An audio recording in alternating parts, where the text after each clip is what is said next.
अस्सलाम वालेकुम, welcome back to my channel. कैसी मेरी यूट्यूब फैमिली? आई होप आप लोग बिल्कुल ठीक होंगे। अल्हम्दुलिल्लाह हम लोग भी बिल्कुल ठीक ठाक और फिट फाट हैं।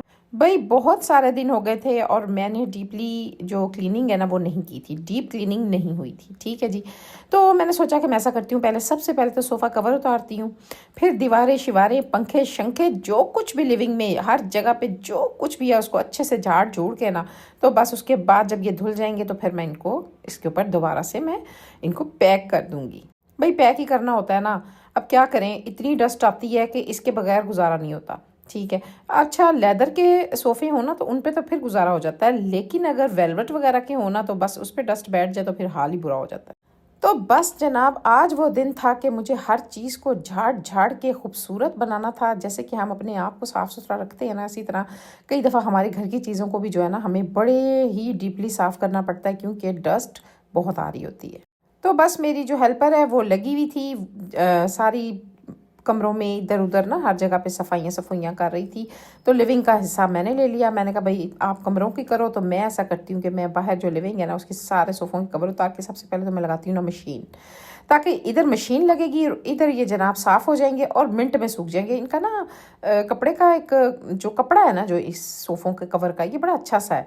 10-15 मिनट हवा लगती है तो साथ ही ये सूख जाते हैं और ये फिर दोबारा साफ़ सुथरे से हो जाते हैं और हम इनको फिर दोबारा डाल देते हैं। इनका इतना खूबसूरत कलर है ना, वाइब्रेंट सा येलो सा कलर है और मुझे बड़ा अच्छा लगता है, शार्प सा कलर है। तो मेरी लिविंग की जो थीम है उसके साथ बड़ा अच्छा जाता है ये। और अगर मैंने कभी उतारना हो और वाइट और ग्रीन कलर को मैंने इंजॉय करना हो तो इनको उतार देती हूँ और बस फिर इनको ऐसे इस्तेमाल करते हैं। खैर जी, ये आप देख सकते हैं हमारी सफाइयाँ हो रही हैं और कहाँ कहाँ से हमने कोने खुदरों में से गंद निकाला जो कुछ भी था, और अब ये देख सकते हैं आप साफ़ सुथरा सी हमारी लिविंग हो गई।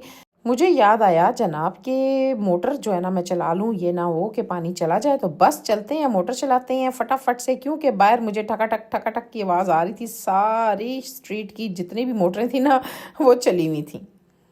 और जी मैंने आपको बताया था मज़ेदार सा साग, मैंने बताया था ना मज़ेदार गिफ्ट आया, तो वो ये साग था जो कि बड़े मज़ेदार था। तो बस जी आज हम इसको तड़का लगाएंगे। और जब मैंने इसकी लिड उठाई, जब इसका मैंने कवर उतारा, यकीन करें इतने मज़ेदार साग की खुशबू आई थी ना कि बस क्या ही बताऊँ आपको मैंने। और साग के अंदर ढेरों ढेर लहसुन का तड़का इसके जायकों को ना और इन्हेंस कर देता है। और मुझे वैसे भी लहसुन ढेर सारा डला हुआ होना तो मुझे बड़ा मज़ेदार लगता है वो साग। थैंक्स अ लॉट सफ़िया भाभी, बड़े मज़ेदार आपने साग बनाकर भेजा था और मैंने अपने लिए रख भी लिया था कि मैं कभी किसी दिन और दोबारा से जो है ना इसको खाऊंगी, क्योंकि हमें ये बड़ा अच्छा लगता है। तो मैं रख लिया करती हूँ अक्सर जब भी ये भेजती हैं ना, तो क्यों मैं कहती हूँ ज़ाया ना जाए, तो जितना भी है उसको इस्तेमाल करें जितना हमने करना है, और उसके बाद उसको मैं फ्रीज़ कर देती हूँ। फिर किसी दिन निकाला और फिर दोबारा इंजॉय कर लिया। इसलिए जी आज मैंने और कुछ तो कोई नहीं बनाया था, बस मैंने दोपहर को थोड़े से चावल बनाए थे, पुलाव बनाया था अपने बेटे के लिए, तो वही पड़ा हुआ था। तो आज जब साग को तड़का लगना था तो ज़रूरी नहीं था मैं कुछ और बनाती, बस मैंने मक्खन निकाल लिया था और मक्खन को जो है ना हमने इसके साथ इंजॉय किया था। क्योंकि साग, मक्खन और मक्की की रोटी ये तो भाई जोड़ है ना एक तीनों का एक दूसरे के साथ। लेकिन मक्की की रोटी हमें नहीं मिली, क्योंकि नहीं इसलिए नहीं मिली क्योंकि मुझे एक तो वो बनानी नहीं आती और दूसरे हमारे घर मक्की का आटा भी नहीं था। अगर मकई का आटा पड़ा हुआ होता ना तो शायद मैं कोई तजर्बा कर ही लेती, क्योंकि बहुत मुश्किल से वो रोटी बनती है, टूट जाती है। तो लेकिन था ही नहीं तो इसलिए मैंने बनाया ही नहीं। तो हमने जनाब तंदूर से रोटियां मंगवाई थी और इस मज़ेदार से साग को हमने इंजॉय किया था।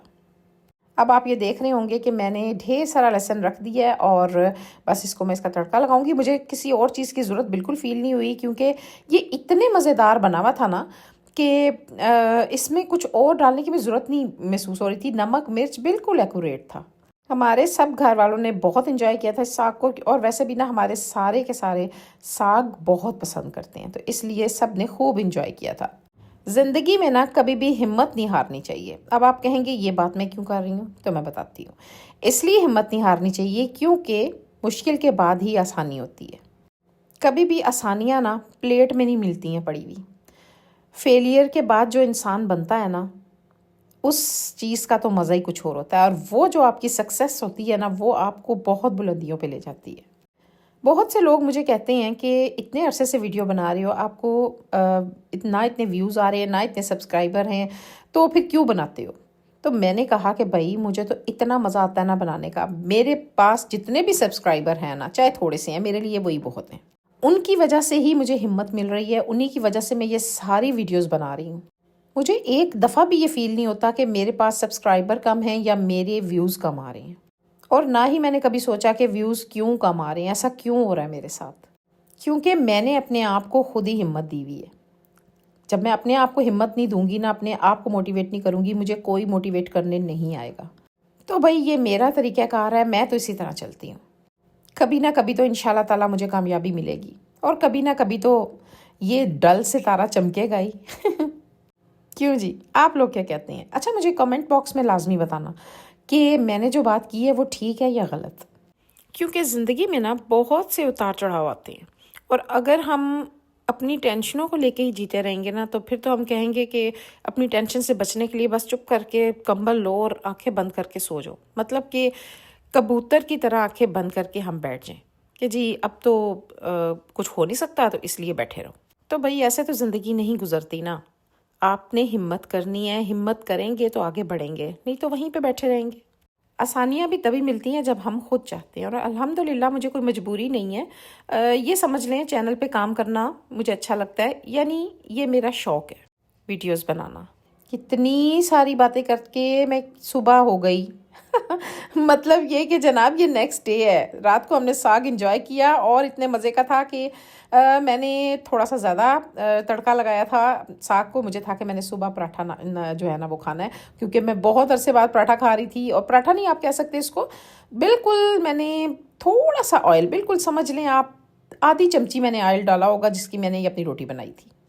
और जी मज़े की बात बताऊँ, अभी मैं क्या कर रही हूँ? मैं कर रही हूँ अपने गुड्डे से बातें। यानी मेरी प्यारी सी शहज़ादी, मेरी बेटी का फ़ोन आ गया था और उससे मैं गप्पे लगा रही थी और साथ साथ अपनी रोटी बना रही थी।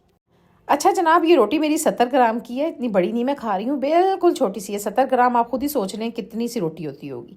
तो इंजॉय भी कर लिया और ज़्यादा जो है ना वो बड़ा पराठा भी नहीं खाया। बिल्कुल 2 बूंदें ही मैंने ऑयल की टपकाई होंगी इसके ऊपर ना। तो बस इसको बनाएंगे और इंजॉय करेंगे।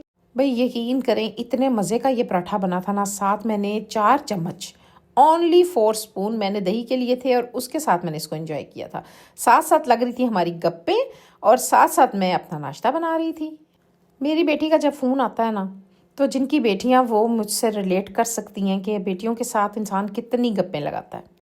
बेटों के साथ भी आपकी बहुत अंडरस्टैंडिंग होती है, बेटों के साथ आपका बहुत प्यार होता है। सारे बच्चे एक जैसे होती हैं, लेकिन बेटियां जो होती हैं ना, उनके साथ आपकी एक अलग ही एक अलग सी बॉन्डिंग होती है, जिनसे आप दिल की हर बात कर सकते हैं। आपको ये टेंशन नहीं होती कि भाई ये बात कहीं से कहाँ पहुँच जाएगी।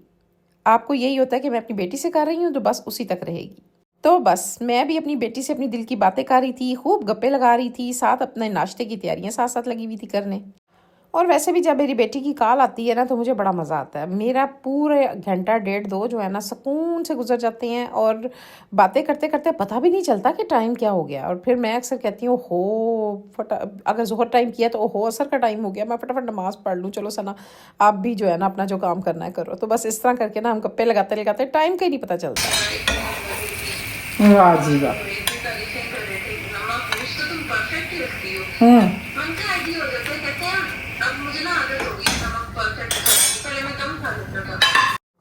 तो बस अपनी बेटी से बातें करते करते ये बन गया मज़ेदार सा मेरा नाश्ता। आप चेक कर सकते हैं कितने मज़े की रोटी लग रही है ना। और ये ज़बरदस्त सी दही, इसमें मैंने नमक और सफ़ेद ज़ीरा जो है ना वो डाला था, और इसको मैंने इंजॉय किया था। बहुत मज़ेदार, आप यकीन करें नाश्ता बहुत मज़े का बनता है। और अगर आप एक क्वांटिटी में, मतलब आपकी जो क्वांटिटी है वो खाने की कम हो, आप आराम से हर चीज़ को एंजॉय कर सकते हैं। प्लेटें भर भर के खाएंगी तो ज़ाहिर है मोटापा हमारे पे चढ़ेगा। अगर आप एक दायरे में खाएंगे तो फिर इतना नहीं चढ़ता। ऐसा ही है ना। तो बस जी ये थी मेरी आज की वीडियो। अगर आपको मेरी वीडियो अच्छी लगी है तो मेरा चैनल जिसका नाम है हमारी गपशप को सब्सक्राइब करें, लाइक करें, शेयर करें विद फैमिली एंड फ्रेंड्स। मिलूंगी इंशाल्लाह मैं आप लोगों के साथ नेक्स्ट वीडियो में। अपना ख्याल रखें, दुआ में याद रखें, लेकिन कमेंट बॉक्स में लाजमी बताया करें ताकि मुझे और मोटिवेशन मिले और मैं और अच्छी अच्छी सी वीडियो बना सकूं। चलें जी, मुझे इजाज़त दें। टेक केयर, अल्लाह हाफिज़।